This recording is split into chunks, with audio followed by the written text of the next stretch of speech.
हमारे ब्रह्मांड में कई तरह की आकाशगंगाएं हैं, जैसे स्पाइरल, इलिप्टिकल, पेक्यूलियर और इर्रेगुलर।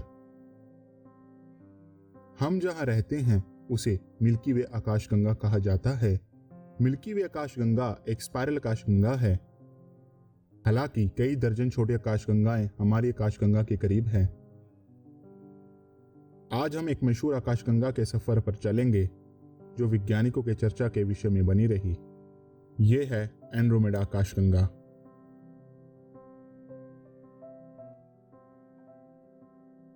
आकाशगंगा का सबसे पहले ज्ञात उल्लेख पारसी दार्शनिक अब्दुल अर रहमान अल सूफी की बुक ऑफ फिक्स्ड स्टार्स में आया था, जिसने इसे नेबुलस सीमियर के रूप में दर्ज किया था।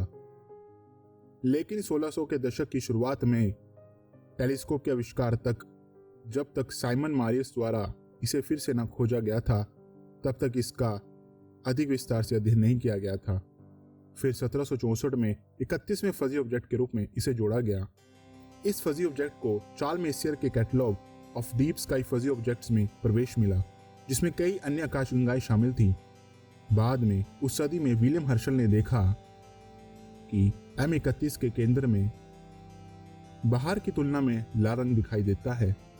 क्योंकि वे इस बारीक विवरण का निरीक्षण करने में सक्षम थे, उन्होंने गलत तरीके से एंड्रोमेडा को सभी महान निहारिकाओं यानी नेबुला के सबसे निकटतम मान लिया। उन्होंने जो दूरी मापी, जो 18,000 से अधिक प्रकाश वर्ष थी, वह दूरी सही नहीं थी। 1845 में विलियम्स पार्सन्स पहले थे जिन्होंने आकाशगंगाओं में एक स्पाइरल संरचना की पहचान की। 5 साल बाद उन्होंने एंड्रोमेडा के साथ अन्य आकाशगंगाओं को एक स्पाइरल नेबुला में वर्गीकरण यानी क्लासिफिकेशन किया। उन्होंने कहा कि मिल्की वे में यह स्पाइरल नेबुला अपने ही प्रकार के नए नेबुला हैं। हालांकि इस व्याख्या से सभी सहमत नहीं थे। 18वीं शताब्दी से शुरू होने वाले समय के कुछ सम्मानित दिमाग दार्शनिक इमैनुअल कांट ने इस ऑब्जेक्ट के लिए एक शब्द का प्रयोग किया था, जो था आइलैंड यूनिवर्स, यानी आकाशगंगा के अलावा एक और आकाशगंगा। 1917 में जब अमेरिकी खगोल शास्त्री हैब्रो कर्टिस ने M31 के अंदर एक नोवा देखा, तो कर्टिस को ये ऑब्जेक्ट नोवा के विपरीत, यानी ना तो चमक रहा था और बुझा बुझा सा प्रतीत हो रहा था। ऐतिहासिक समिति संग्रह को खंगालने के बाद कर्टिस को इसकी तस्वीर ना मिली। उन्होंने पाया कि नेबुला की जो घटनाएं हो रही हैं वे चारों तरफ देखी जा सकती हैं, पर ये जो ऑब्जेक्ट वे देख रहे थे वे काफी कम चमक रहा था बाकी नोवा घटनाओं से। यह वो समय था जब कर्टिस को एहसास हुआ कि वे एक नेबुला नहीं देख रहे, लेकिन एक बहुत अधिक दूर और सितारों की कॉलोनी जैसे आकाशगंगा हो। इस तरह कर्टिस को इमैनुअल कांट के शब्द याद आए, आइलैंड यूनिवर्स, और इस तरह कर्टिस को इमैनुअल कांट की परिकल्पना को पुनर्जीवित करने का मौका मिला। लेकिन यह दावा कई लोगों द्वारा विवादित था, विशेष रूप से साथी अमेरिकी खगोल शास्त्री हर्ले शैपली, जिन्होंने पहले आकाशगंगा को नापा था और इस प्रकार उन्होंने ब्रह्मांड के व्यास यानी डायमीटर को 3 लाख प्रकाश वर्ष माना।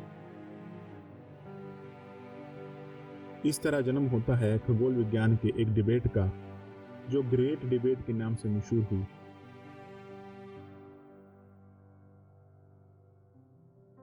इस डिबेट में 2 वैज्ञानिकों के बीच में यह डिबेट होने वाली थी कि क्या स्पाइरल नेबुला, जिसे अब हम स्पाइरल आकाशगंगाओं के रूप में जानते हैं, छोटे और पास थे या विशाल और दूर थे। इस चर्चा में शैपली और कर्टिस ने वास्तव में ब्रह्मांड के पैमाने पर तर्क दिए। कर्टिस ने तर्क दिया कि ब्रह्मांड हमारी ही तरह कई आकाशगंगाओं से बना है, जिन्हें उनके समय के खगोलवादियों ने स्पाइरल नेबुला के रूप में जाना था। शैपले ने तर्क दिया कि यह स्पाइरल नेबुला बस पास के गैस के बादल थे और यहाँ की ब्रह्मांड केवल एक बड़ी आकाशगंगा से बना था। शैपली के मॉडल में हमारा सूर्य इस महान ब्रह्मांड आकाशगंगाओं के केंद्र से बहुत दूर था। इसके विपरीत कर्टिस ने हमारे सूर्य को हमारी अपेक्षाकृत छोटी आकाशगंगा के केंद्र के पास रखा। यद्यपि वाद विवाद के बारीक बिंदु अधिक जटिल थे, प्रत्येक वैज्ञानिक इस महत्वपूर्ण बिंदुओं पर एक दूसरे से असहमत थे। वाद विवाद का आंशिक समाधान 1920 के दशक के मध्य में आया। माउंट विल्सन में 100 इंच के हुकर टेलीस्कोप का उपयोग करते हुए, जो उस समय दुनिया का सबसे बड़ा टेलीस्कोप था, खगोल शास्त्री एडविन हबल ने एंड्रोमेडा गैलेक्सी M31 में सैफिर सितारों की पहचान की। इन सितारों ने एडविन हबल को यह दिखाने की अनुमति दी कि M31 की दूरी हमारी आकाशगंगा शैपली की प्रस्तावित सीमा से भी अधिक थी। इस तरह कर्टिस का अनुमान सही साबित हुआ कि हमारा ब्रह्मांड कई आकाशगंगाओं से बना था और यहां तक कि स्पाइरल नेबुला वास्तव में हमारी तरह ही आकाशगंगाएं थी।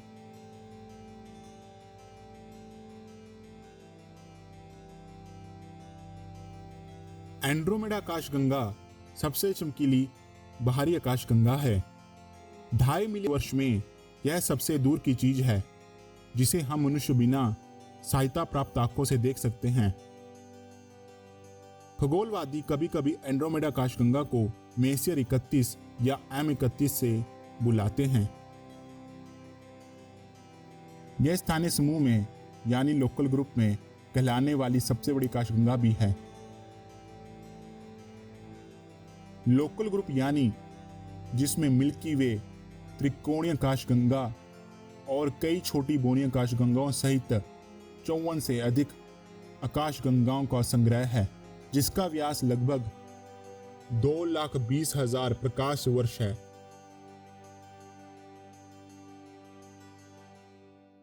इसका द्रव्यमान यानी मास अनुमानित 1230 बिलियन है। मिल्की वे आकाशगंगा में लगभग 200-400 बिलियन आकाशगंगा की तुलना में एंड्रोमेडा में लगभग 1 ट्रिलियन तारे हैं। एंड्रोमेडा गैलेक्सी का गठन लगभग 10 अरब साल पहले छोटे प्रोटो गैलेक्सियों के टकराव और बाद में विलय से हुआ।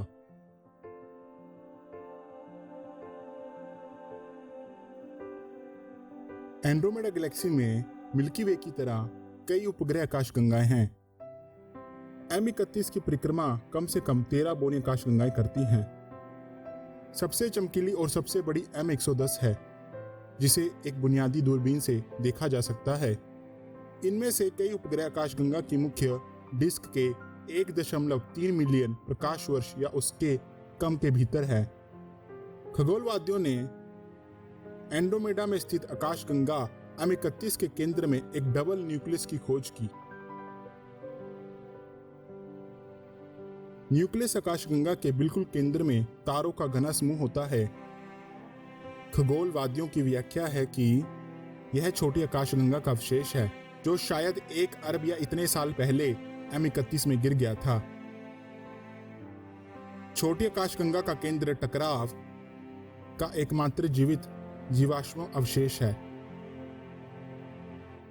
2005 में खगोलवादियों ने एंड्रोमेडा गैलेक्सी के केंद्र में एक रहस्यमय नीली रोशनी देखी।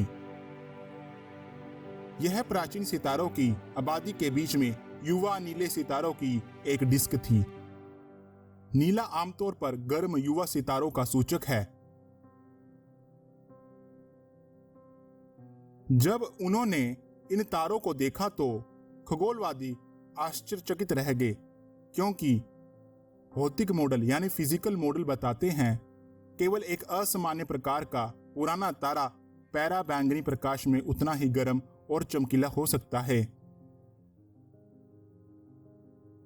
नीले सितारों की डिस्क की खोज के साथ साथ खगोलवादियों ने एंड्रोमेडा के केंद्र में एक विशाल ब्लैक होल के अस्तित्व के बहुत ठोस सबूत भी पाए हैं।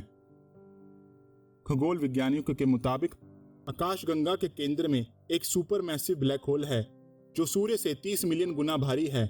यह ब्लैक होल B023 G078 के भीतर छिपा हुआ था, जिसे पहले एक विशाल गोलाकार तारा समूह माना जाता था। खगोल वैज्ञानिकों के मुताबिक इसका सोलर मास 140 मिलियन सोलर द्रव्यमान हो सकता है। एंड्रोमेडा आकाशगंगा वर्तमान में लगभग 70 मील यानी 113 किलोमीटर प्रति सेकंड की गति से हमारी आकाशगंगा की ओर दौड़ रही है। इसे ध्यान में रखते हुए हमारा विलय अब से 5 अरब साल बाद होगा, लेकिन अगस्त 2020 में एक शोध प्रकाशित किया गया। हमारी आकाशगंगाओं के बीच का टकराव पहले से ही चल रहा है। एंड्रोमेडा आकाशगंगा, हमारी आकाशगंगा और अन्य आकाशगंगाएं सभी एक बड़े लिफाफे में घिरी हुई हैं, जिसे गैलेक्टिक प्रभा मंडल यानी गैलेक्टिक हेलो कहा जाता है, जिसमें गैस, धूल और आवारा तारे होते हैं। खगोलीय वैज्ञानिकों को जानकर आश्चर्य हुआ कि एंड्रोमेडा आकाशगंगा का प्रभा मंडल यानी हेलो अपनी दृश्य सीमाओं से बहुत आगे तक फैला हुआ है। वास्तव में यह हमारे मिल्की वे 1.3 मिलियन प्रकाश वर्ष से अधिक दूरी तक और अन्य दिशाओं में 2 मिलियन प्रकाश वर्ष तक दूर तक फैला हुआ है। ये आकाशगंगाओं के फीके प्रभा मंडल हैं, जो वास्तव में एक दूसरे को छूने लगते हैं। इस प्रकार बोलने के तरीके में हमारी दो आकाशगंगाओं के बीच टकराव शुरू हो चुका है।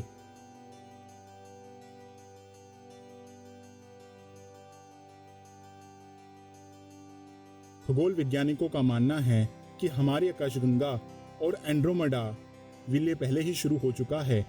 2 स्पाइरल आकाशगंगाएं 5 अरब वर्ष में एक विशाल अंडाकार आकाशगंगा का निर्माण करेंगी। खैर, तब तक सूर्य अंततः एक लाल विशालकाय बन जाएगा। जैसे जैसे सौर रेडिएशन पृथ्वी पर पहुंचेगा, पृथ्वी की सतह का तापमान बढ़ेगा। हम एक ग्रीन हाउस प्रभाव से गुजर सकते हैं, जैसे कि अब शुक्र ग्रह पर चल रहा है। इसलिए खगोल वैज्ञानिकों के मुताबिक विलय के समाप्त होने पर संसारिक जीवन आसपास भी नहीं रहेगा। तो कैसी लगी ये वीडियो? अगर अच्छी लगी तो लाइक करें, शेयर करें और हाँ, सब्सक्राइब करना ना भूलें। हमें सपोर्ट करें और इनकरेज करें ताकि हम नई वीडियोस लाते रहें। धन्यवाद।